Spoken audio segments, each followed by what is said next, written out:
Nej, det der med midifiler, det bruger vi slet ikke. Man er vel musiker. Vi trykker ikke knapper, vi spiller. Det er rigtigt. Og du spiller pisse godt, Anne. Jamen tak.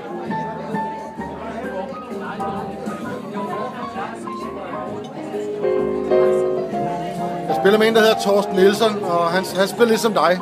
Han siger også, det der midi. Nej. Vi skal også lave noget. Ja, det er det. Han kører også stejlse, som du gør. Han er også en teglsfyr, det, ikke? Ja.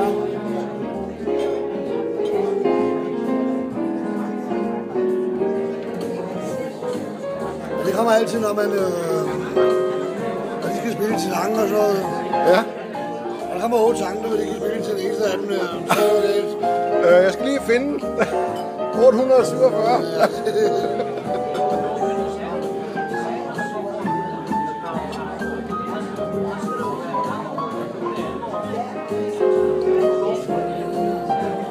Og det er for højt derovre.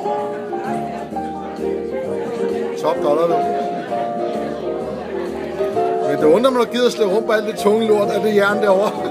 Skider på. Jeg skal fortælle en sjov historie. Jeg har en kollega, der hedder Jørgen Ries. Ja. Han er, hvad fanden er han, 71 år, tror jeg, han er. De sidste 10 år har han ikke givet at slæve mere. Nej. Det går altså ikke. Vores skippermand har købt sådan noget Bose med sådan en stang, der står, ikke også? Ja, det er det. Det lyder sgu godt. Er det? Ja, det var godt. Jeg er simpelthen overrasket. Jeg er total modstander af det der.